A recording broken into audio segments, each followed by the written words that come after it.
I have been waiting for this day for a very, very long time. Now, not only is this video about something positive for a change, but it's also about one of the most pivotal moments in the history of South Asian media. All my life, growing up as an Indian kid in America, I didn't have a lot of options to relate to within media.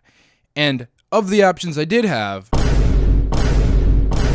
well, I didn't relate to them very well. These stereotypes of how white people perceive Indians and other South Asians creates a box that makes young brown kids feel constrained. Resentment and internalized racism bubbles up because why would I want to embrace my culture and my heritage when it's being presented as the butt of a joke, as laughingstock? I may as well assimilate and try to be like the cool race, the one that gets to be all the hot love interests and all of the superheroes instead of the nerds and the losers. Well, guess what?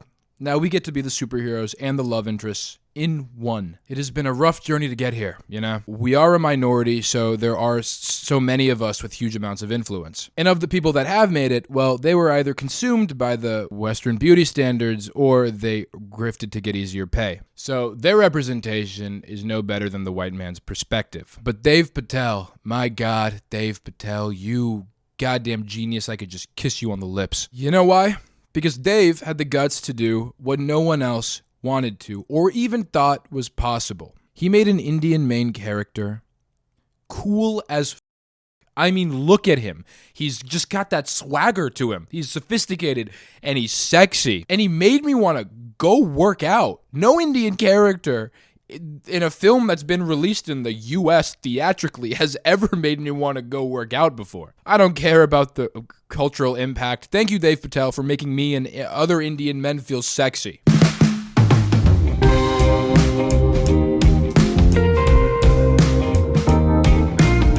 I was joking, relax. Please stop yelling at me in the comments. I know that cultural representation is important. Do you know who you're talking to?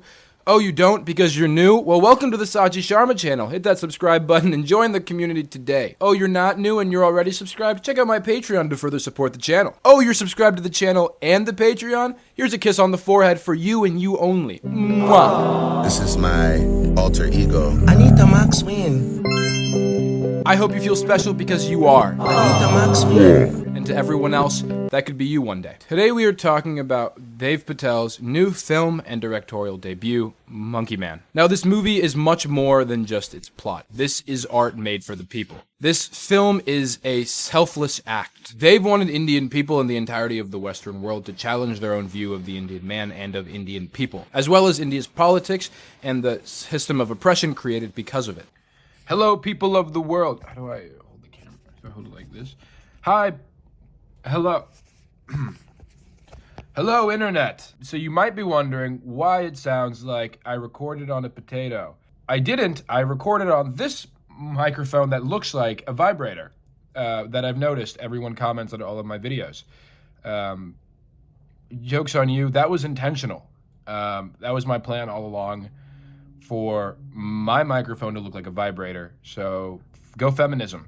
But for some reason, when I recorded, there was a lot of static and noise.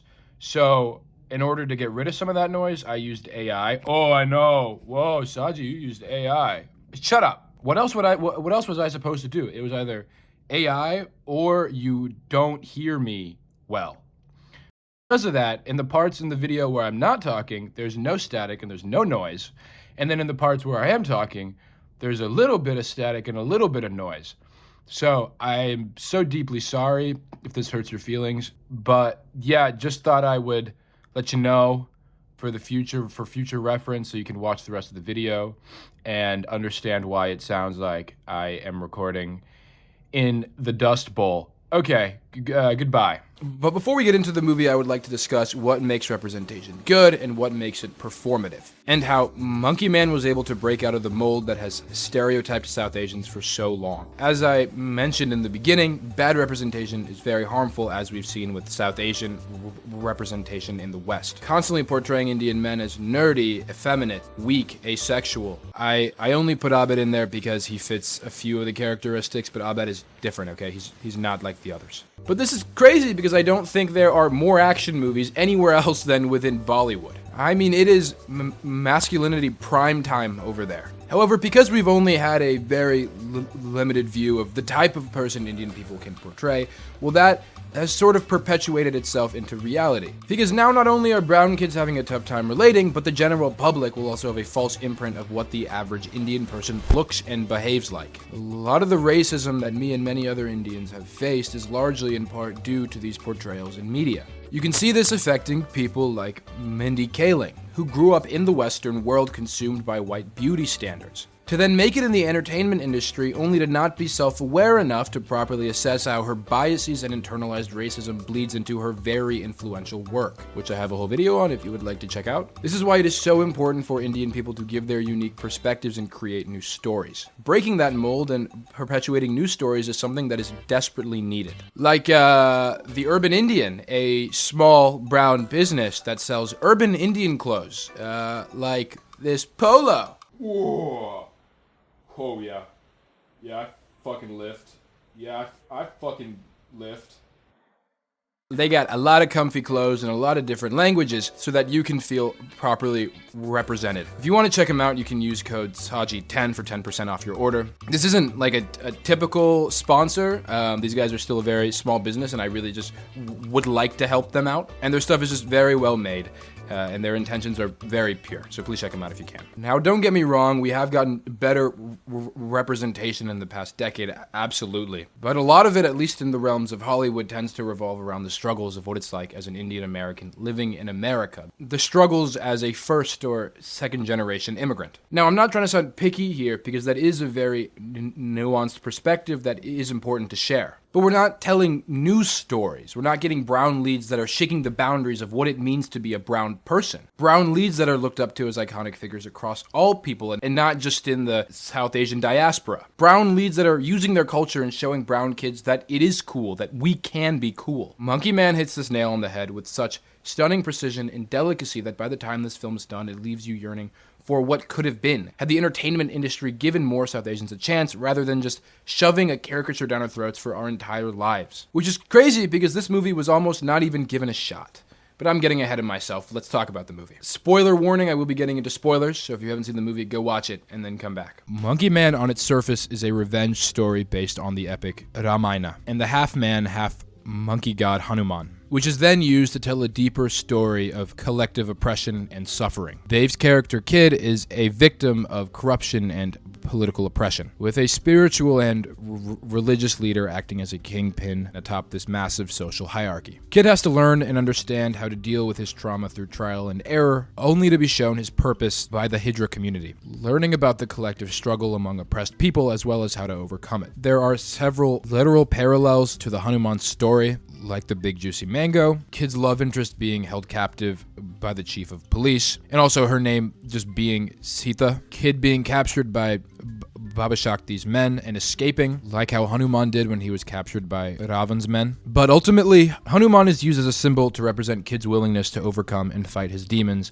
and reveal his undying love for his mom and the rest of those remaining unheard within the lower class. Now, I grew up with the Ramayana story, and I grew up with Hanuman, and actually, Hanuman was kind of my first taste of how cool Indian culture can be. As I got older, unfortunately, I began to lose interest in my own culture because of a mix of poor representation, but also not being able to spend time with people in my own community. But that's a story for another day. So when I watched this movie, it brought back a lot of childhood thrill, but now adopted into this new variation. And it was beyond a breath of fresh air. There is so much depth to our cultural zeitgeist that it's a shame that it hasn't become more popular in the West. The way Dave adapts this mythos and its cultural relevance with topics of real struggle being faced in India and then making it digestible by tying the action film bow on top is genius. The religious and political corruption,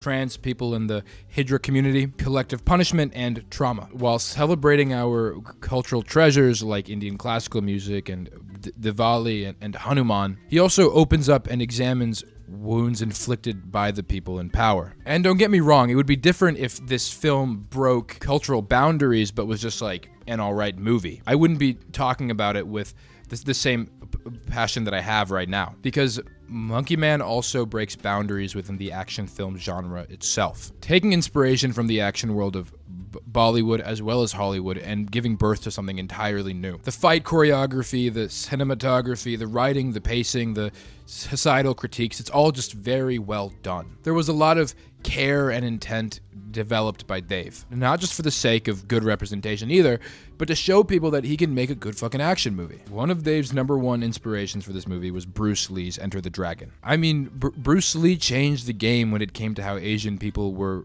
represented. He opened the door for what it meant for East Asian people to take their cultural uniqueness and portray it in media. So this is absolutely something that should be taken inspiration from, especially if it may mean that Dave Patel is leading by example or opening that door for other South Asians. A story that is built on a cultural backbone and then expands into something new and original are the stories we need to be telling more of. But apparently that doesn't matter in this industry. Even if you make one of the best action films of the past decade, Netflix will still decide to put it on the shelf. Sorry, I was under the assumption that these big corporations wanted more diversity. But no, all they care about are remakes and sequels and spin-offs, because at least those options guarantee a profit. Oh, and you want to seem like you're all progressive and inclusive, so you recast white characters as people of color just so you can make some more money. Performative liberalism. They want you to think they care so you can buy their product. Not saying that that sort of representation isn't good, I just think it's lazy. Early on, I never could get access to a role like this. You know, if I was going to feature in a film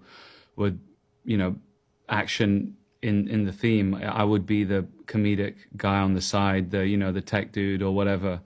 And, and part of it was like, to break the mold or, you have to enter it. And for me, it was like, okay, I'll show them what we can do. And this example of the industry not giving Dave a chance is real-time proof that they really don't care. Dave couldn't score an action role because people didn't see him, an Indian man, fit enough for an action lead. So he decided to make his own action movie, and it became one of the most grueling processes of his life. All locations we prepped months at, we lost day of.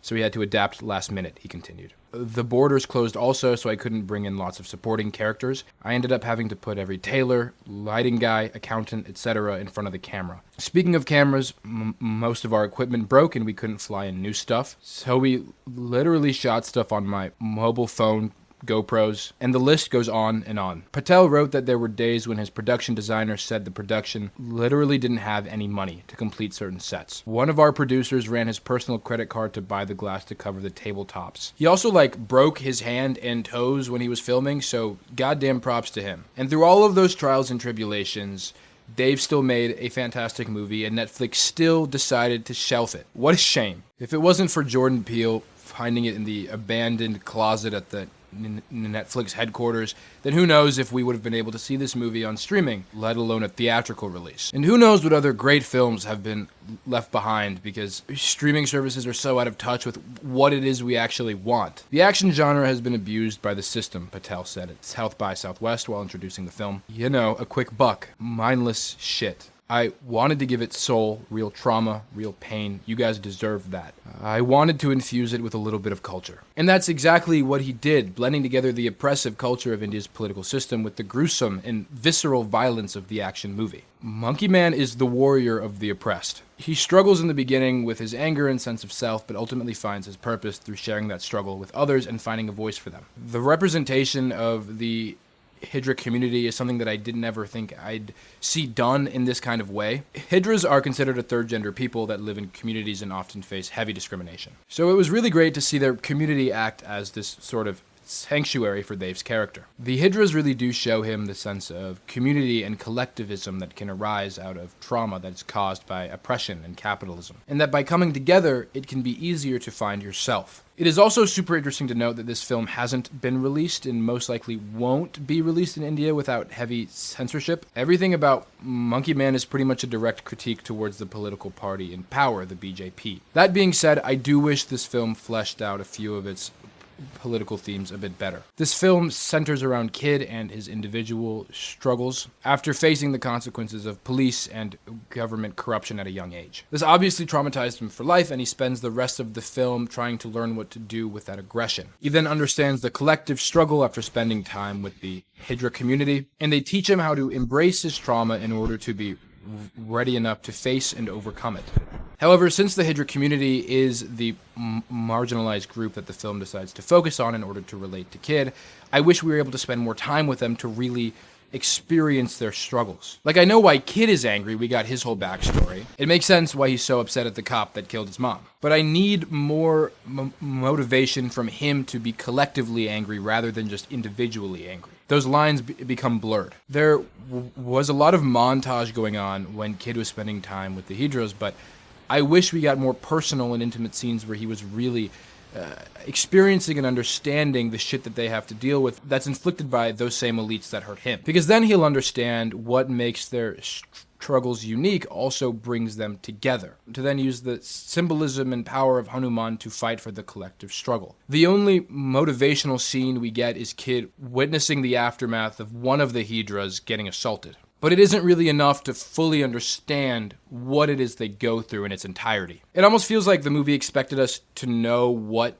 Hydras go through. I just don't think there was enough emphasis on the overall collective struggle in order to justify Kid's anger towards the system in its entirety, because so much of that time went towards his own personal trauma. Maybe the movie could have been extended in length, because I don't think the side characters got enough development as well. Alfonso, Kid's boss turned accomplice, had a decent amount of screen time in the first third, but felt forgotten about in the last half. And Sita didn't play as big of a role as it felt like the movie was building up for. All of that being said, I do think that the overarching message and final climax of the film was clear, being interwoven with the Hanuman story and lower-class struggle to concoct this heavily nuanced action thriller that packs a mighty punch. This is a revenge story that breaks the boundaries of South Asian representation while giving a voice to the marginalized. And it's only a directorial debut. I'm hoping this will be the start of many new and fresh stories. And thank you, Dev Patel, for not only giving me a new Indian character to obsess over, but also for my younger brothers, who now get to look up to someone who looks like they smell really good. That's not even a joke about Indians smelling bad. Dev Patel's character just genuinely looks like he smells really good. And before I end the video, I do just want to quickly highlight some of my favorite recent examples of South Asian representation. Because although I am jealous I didn't have representation like this when I was younger, I am still glad things are changing. Across the Spider-Verse, obviously, Pavitra and Indian Spider-Man are already changing the way that young brown kids perceive themselves. And Polite Society is a UK film that I love so much. It's a highly stylized action comedy that has the same sort of over-dramatization as Scott Pilgrim. And two honorary mentions, Mississippi Masala and Harold and Kumar. That's right, we can smoke weed, and I'm gonna go do just that. Just kidding. Never. I'd never. Dude, I gotta go.